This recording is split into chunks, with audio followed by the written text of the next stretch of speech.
about education I realized was completely wrong from everything that the education system teaches to me is wrong. And it's completely the antithesis of like having a real estate business.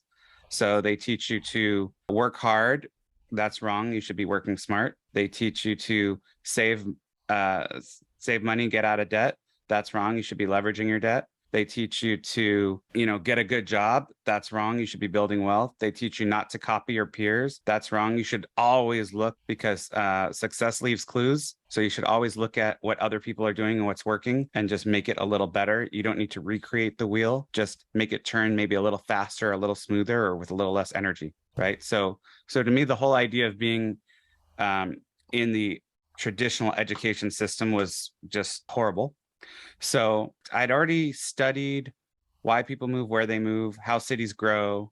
We'd been investing since I started college because I realized that buying a property was much less expensive than renting a property, even with roommates.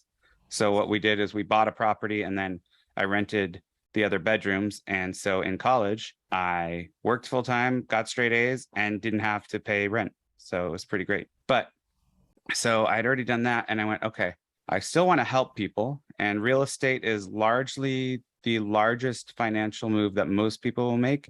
And even now that I have a lot of clients that it's not their largest financial decision, it's still important. And it still will set their families up for generations of wealth building.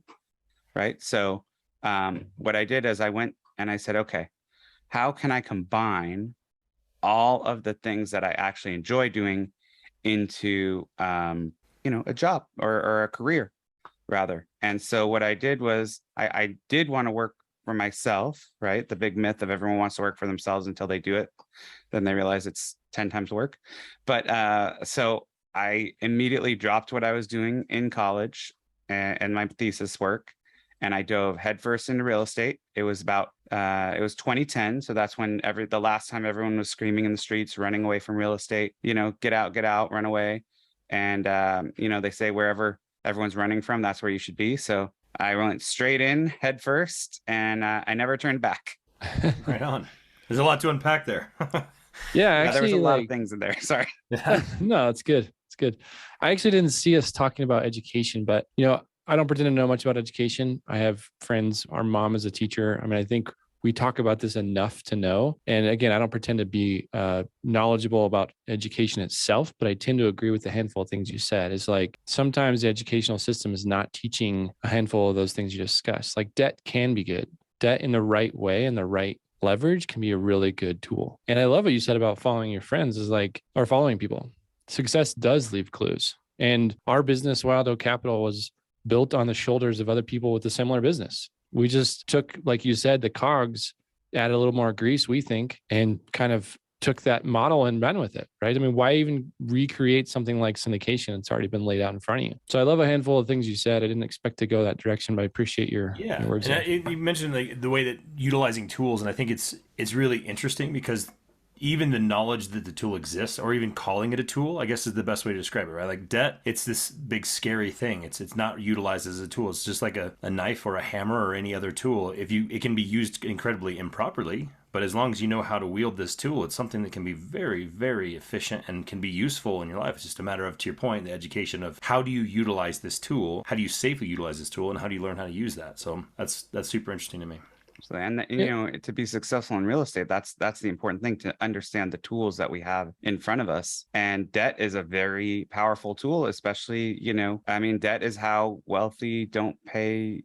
It's how you don't pay taxes, right? You don't pay taxes on debt. You pay taxes on assets. You don't want to have a lot of assets. You want to have a lot of liabilities. So you're not paying taxes. And the thing about it is, it really comes down to like a financial literacy, right? So being educated in what, right? Like everybody knows that the mitochondria is the power of the cell, right? We probably all remember that in school at some point. However, we don't. 70% of people in the U.S. don't know what the different types of interest are, right?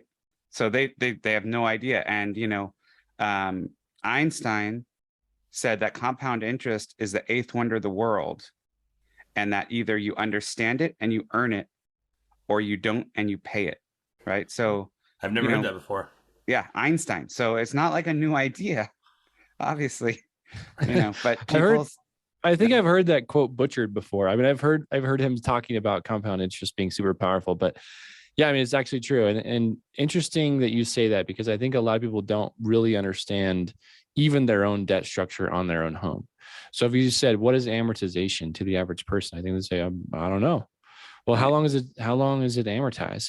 How much are you paying on principal versus, the interest, and what does that curve look like? Right. And I think most people say, I have no idea. And that's right, okay, but it's nice to get educated. And that's what these type of platforms are for, right? And I always say this on the show, if you don't know what we're talking about, reach out to me, shoot me a right. text. I'll happily explain this, because that's the point, is to get those things out there.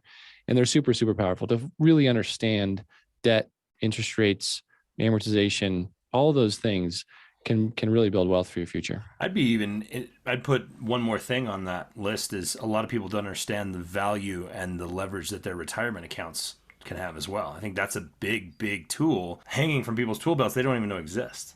So like the ability to utilize something you're already paying into, and people just saying that I have to sit on this until, whatever, depending on how you're structured, but I have to just sit here and wait for it. And it's absolutely not true in a lot of cases. Like, get into different types of IRAs and getting different types of structures, you can utilize some money that you've already earned and it's being held for you to leverage out in your life even better.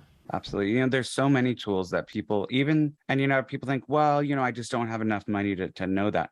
No, I meet people who are millionaires and billionaires, well, not billionaires, but millionaires who don't understand basic debt structures. Like, you guys probably know how an insurance wrap would work with real estate, but most people don't know that. I had to explain how to leverage debt to a guy who owned a multi-million-dollar company the other day. I said, well, because he goes, I don't know if I could buy houses. I'm like, well, like I was explaining to him how to win in a high inflation environment, which basically, as we know, the best way to win is you put your liquid assets into an asset that hedges inflation, like real estate, for example. Obviously, this isn't financial advice, this is from a real estate perspective, and then you buy a property and you leverage it, right? Because then literally you're borrowing at today's expensive dollars and you're paying back at tomorrow's inflated worthless dollars. So every month that you pay a fixed interest as inflation increases, you're paying less. And he didn't understand the way inflation worked at all. He just knew, oh, inflation bad. I'm like, well, is it bad? Hyperinflation, that's not the best. And stagflation is a problem, but how is inflation bad? He goes, well, the news said it was bad. So Yeah, no, I mean, we talk about this a lot. I think a good hedge against inflation is debt. And in fact, it's a good thing. I mean, for people with some good debt, like we described, yeah, 'cause you described it perfectly, is the money is worth less tomorrow than it is today. So if you're paying back at today's dollars, you're just winning over a period of time.